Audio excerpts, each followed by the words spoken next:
नमस्कार मंडळी, कशा सगळे मजेत आहात ना? तर नवीन दिवसाची नवीन सुरुवात. कालच वास्तुशांती झालेली आहे आणि आज आहे आमच्या लग्नाचा वाढदिवस. 12 वर्ष झालेली आहेत. तर आता मुली सुट्टी घेतलेली, तर ते बोलले आपण सगळं आज बाहेर सेलिब्रेशन करूया. तर सेलिब्रेशन म्हणजे फक्त जेवण. तर सगळं ना कालचं सकाळी ना उत्तर पूजा झाली ना सगळी, की जे सामान निघालेलं ना देवाचं म्हणजे हार, फुलं वगैरे, तांदूळ, ते सगळे आम्ही घेऊन आलो आणि इथे कळवा नाक्यावर विसर्जन करतात ना गणपती, तिथे गेलो. पण हे पाहू शकता भरती अजिबात नव्हती, पाणीच नव्हतं खाडीला.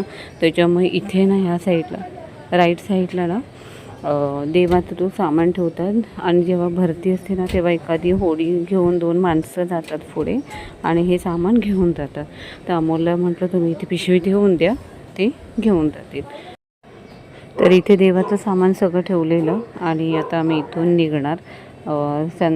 जशी भरती येईल ना त्यानुसार मग ती लोक घेऊन बरोबर खाडीच्या मधोमध ते सोडून देतील. तिथून आम्ही गेलो डायरेक्ट कळवा नाक्यावर सरोवर हॉटेलमध्ये. तिथे आम्ही म्हटलं आता पनीर चिल्ली खायचे आणि ब्राह्मणांनी सांगितलं आता 1.25 महिना नॉनव्हेज खायचं नाही आहे किंवा 21 दिवस, त्याच्यामुळे आता आम्ही ते पाळणारच आहोत. तर इथे मसाला पापड ऑर्डर केला आधी आणि मुलांना आवडतं म्हणून हे टाईमपाससाठी शेव आणि शेजवान चटणी मागवली. तर आणि पनीर चिल्ली ऑर्डर केलेली, तोपर्यंत पनीर चिल्ली आलेली आहे.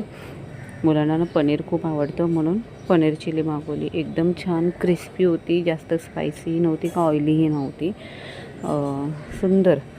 आणि त्यानंतर आम्ही म्हटलं राईसमध्ये काय मागवायचं, तर फ्राय राईस मागूया असं ठरवलं.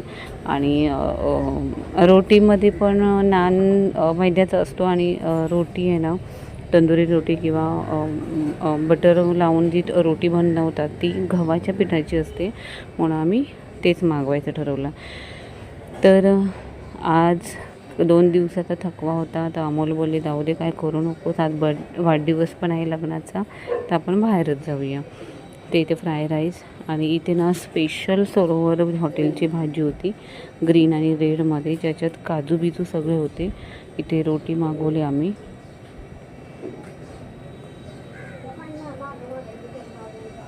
आणि रात्री बंटीने सरप्राईज केक आणलेला. आमचा कन्फर्म नव्हतं केक आणायचा, तर पटकन ड्रेस घातला.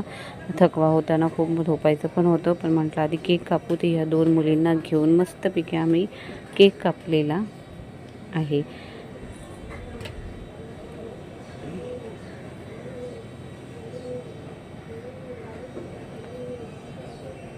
तर गिफ्ट जे वास्तुशांतीला गिफ्ट आलेला ना ते आम्ही ओपन केलेले आहे आणि व्हिडिओही केलेली आहे आणि त्याची व्हिडिओही मी लवकरच टाकेल, कारण ती ह्याच्यात मी ॲड करून टाकली नाही आहे त्यामुळे. आणि उद्या आहे 25 तारीख शनिवार आणि माझ्या अन्वीचा रिझल्ट आहे. अन्वीचा नर्सरीचा रिझल्ट लागणार आहे, त्याच्यामुळे अन्वीचं मला काही टेन्शन नाही.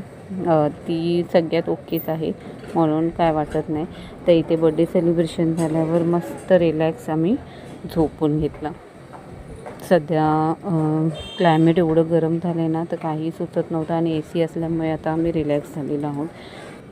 तर इथे दुसऱ्या दिवशी सकाळी 9 वाजता अन्वीचा रिझल्ट होता. सकाळीच उठली, मुलांना उठवलं नाही कारण मला न्यायचंच नव्हतं त्यांना. सकाळी घाई होते आणि अमोल पण लवकर जाणार होते, सुट्टी होती ना 2 दिवस, त्याच्यामुळे लवकर जायचं होतं.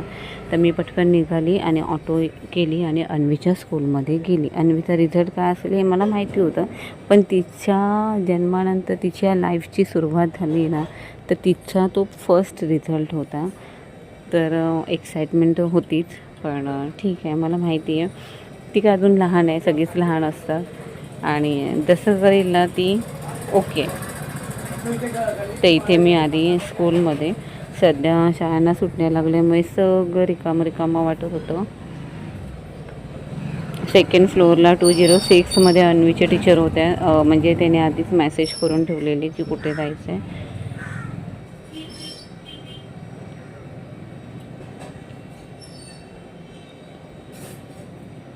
ते अन्वीचं 1st फ्लोअरलाच क्लासरूम आहे, पण रिझल्ट 2nd फ्लोअरला ठेवलेला. इथे समोरच अन्वीचा राईट साईडलाच क्लासरूम आहे आणि तिथं ए डिव्हिजन आहे ना, त्याच्यामुळे ते खालीच आहे. लहान मुलांचं सेकंड फ्लोअरला नाही घेत, ते फर्स्ट फ्लोअरला सगळं करतात. पण त्यांचा रिझल्ट होता म्हणून त्यांनी सेकंड फ्लोअरला घेतलेलं. तर इथे मी सेकंड फ्लोअरला आलेली आहे आणि आता इथून 206 रूम बघते. इथे हा आहे रूम. ते इथं आहे फर्स्ट सेमिस्टरला गुड परफॉर्मन्स पण कलरिंगची प्रॅक्टिस करा सांगितलेली आणि सेकंड सेमिस्टरला गुड परफॉर्मन्स फक्त दिलेला होता. तर अन्वीचा रिझल्ट खूपच छान होता.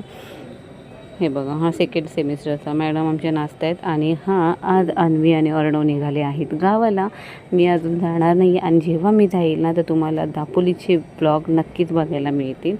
तर आधी ना अन्वी जाणार नव्हती, तिची मी काहीच पॅकिंग केली नव्हती. अर्णवची पॅकिंग झाली होती, पण जेव्हा तृषा रितिशा वगैरे सगळे बॅगा भरायला लागले ना गाडीमध्ये टाकायला, तेव्हा मला बोलली ती मम्मा मला पण जायचं आहे.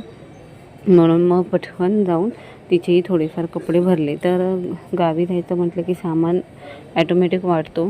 तर हा एवढा सामान झालेला होता आणि सोबत जाणार आहे माझी आत्या, मोठी मावशी, बहीण आहे आणि ही सगळी मुलं, म्हणजे 4ही मुलं जाणार आहेत. बंटी सोडायला जाणार आहे आणि मंडेला रिटर्न येणार. तर इथे आम्ही पप्पू होता तर सामान भरून ठेवत होते, सेटअप करत होते कसं काय भरायचं ते. अन्वीच्या अजून मनात चालू होतं काय करायचं. तोपर्यंत इथे मी रिझल्ट दाखवत होते आईला. तर हा व्हिडिओ कसा वाटला हा कमेंट्समध्ये नक्की सांगा. बाय, टेक केअर, काळजी घ्या सगळ्यांनी.